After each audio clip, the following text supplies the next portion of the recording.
Hi! Hello! Welcome back to my channel. గత 3 days నుంచి మన ఊర్లల్లో పండగ జరుగుతుంది కదండీ! అదే మొహర్రం పండగ. మీకెవరికైనా తెలుసా అండి? నాకైతే నిజంగా తెలీదు. చిన్నప్పుడు కూడా నేనెప్పుడు వినలేదండి చదువుకునే టైంలో. తర్వాత మేము దర్గా దగ్గర ఉన్నప్పుడు చాలా రకాలు చాలా స్టోరీస్‌లో విన్నా. ఏదో అన్న తమ్ములనేసి వాళ్ళు వెళ్ళిపోతుంటే గొలుసులతో కట్టి పట్టుకుంటారనేసి, ఏదో ఆలే గుంత మా అమ్మ గూడా చెప్పింది. మా అమ్మ చిన్నతనంలో ఇవన్నీ చూసిందంట. బట్ నేనెప్పుడు చూడలేదు. కానీ నేను పోయిన ఇయరే చూసా. అంటే నేను విన్నాను స్టోరీస్. అవి పెట్టాలంటే నా దగ్గర కరెక్ట్ వీడియో లేకుండే. ఇప్పుడు టైం వచ్చింది. అంటే వీడియోస్ దొరికాయనమాట నాకు. నేను చూశాను, వీడియోస్ తీసుకున్నా. నాకు తెలిసిన స్టోరీ మీకు చెప్పాలనుకుంటున్నా. యాక్చువల్లీ మొహరం అంటే పండుగ కాదంట అండి. అంటే త్యాగానికి ప్రతీక. ముస్లిమ్స్ కూడా 2 టైప్స్ ఉంటారంట. సియా వాళ్ళు, సన్నీ వాళ్ళు అనేసి. వాళ్ళిద్దరూ కూడా డిఫరెంట్ టైప్స్‌లో కొంతమంది ఏడుస్తూ చేసుకుంటే, కొంతమంది బాధతో చేసుకుంటారు. అదే హ్యాపీ హ్యాపీ అని కాదు, కొంచెం ఒక రకంగా చేసుకుంటారంట. నేను ముస్లిమ్స్‌ని కూడా అడిగాను. అవునని చెప్పారనమాట. ఎందుకంటే మహమ్మద్ ప్రవక్తనే కదండీ మెయిన్‌గా. మహమ్మద్ ప్రవక్త మన వాళ్ళ అన్నదమ్ముల గురించి ఈ స్టోరీ. హసన్, హుస్సేన్ అనేసి మహమ్మద్ ప్రవక్త ఖలీఫాలను ఎంచుకోమని చెప్పారంట వాళ్ళ టైంలో. అట్లా ఎంచుకున్నప్పుడు సిరియాకు చెందిన మావియ అనే అతనికి హసన్ అలా ఉండడం నచ్చలేదంట. అంటే ఖలీఫాగా ఉండడము. ఆయన యుద్ధాన్ని ప్రకటిస్తే, వద్దు యుద్ధం చేస్తే అందరూ చనిపోతారని చెప్పేసి హసన్ యుద్ధం వద్దనేసి రాజీకొచ్చేసి తననే ఉండిపోమ్మంటే, అతను ఎప్పుడైనా దెబ్బదారి తీస్తాడని అతనికి మందు పెట్టి చంపేస్తారంట. ఈ విషయం తెలుసుకున్న అన్న హుస్సేన్ ఇలా జరిగింది మా తమ్ముడికి అనేసి ఆయన యుద్ధం ప్రకటించడానికి కాకుండా సన్నిహితం కోసం వస్తుంటే, ఇది తెలుసుకున్న మావయ్య కొడుకు కర్బలాలో అతనిని అడ్డగించేసి అక్కడే వాళ్ళందరినీ చంపేశాడంటండి.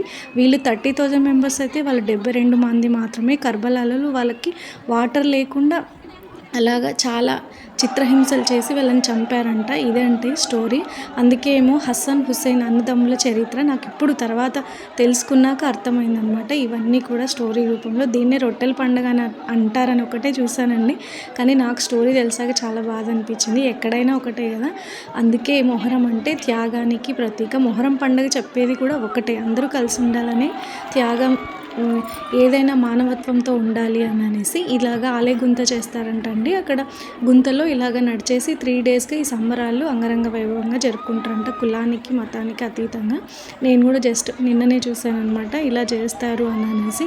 ప్రతి ఒక్కరు కూడా ఆ ఊర్లో ఇంకా ఈ పండగ సిటీలో కన్నా పల్లెటూర్లలో చాలా బాగా జరుగుతుందండి. ఇది మొహరం అంటే 4 మంత్స్ వాళ్ళకి ఇస్లామిక్ క్యాలెండర్ ప్రకారం 4 ఉంటాయంటండి. 4 మంత్స్ ఉంటాయంట. రంజాన్ మాసం తర్వాత వచ్చే ఫస్ట్ ఇది అంట అండి. రంజాన్లో ఎలాగైతే ఉపవాసం ఉంటారో ఇక్కడ కూడా ఉపవాసాలు ఉండేసి 13th డేస్ అసుర మాసం అని అసుర దినము అనేసి 10వ రోజున మొహరం పండుగని మొహరం నెల స్టార్ట్ అవుతుందంట అండి. ఫస్ట్ నెల మొహరం ఇస్లామిక్ మతంలోన. అది 10వ రోజున అసుర దినముగా జరుపుకుంటారంట అండి. ప్రార్థనలు చేసేసి రొట్టెలు ఇలాగ వాళ్ళు కొత్త బట్టలు కూడా ఈ టైంలో ధరించరంట అండి. పెళ్ళిళ్ళు కూడా ఏవి చేయరంట ఇస్లామిక్ మతంలోన. నెక్స్ట్ ఇక్కడ పీరాలు అంటే జెండాలకి పూలు చుట్టేసి ఈ విధంగా ఊర్లో ఊరేగింపు వేసేసి తిప్పుకొని వస్తారంట అండి ఆ జెండాలని. వీటిని తీసుకెళ్ళి మళ్ళీ తర్వాత యథాస్థానంలో ఆ జెండాలను పెట్టేస్తారంట అండి. ఇది నాకు తెలిసిన స్టోరీ. ఏదైనా తప్పు చెప్పింటే క్షమించండి. Thank you. Please subscribe my channel.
ఇలా ఇదంతా జరిగిన తర్వాత లాస్ట్‌లో జెండాలకు కట్టిన గోరీలు ఏవైతే అవన్నీ ఉంటాయో తీసుకెళ్ళి యథాస్థానంలో అక్కడ పెట్టేస్తారంట అండి. Thank you. Please subscribe my channel.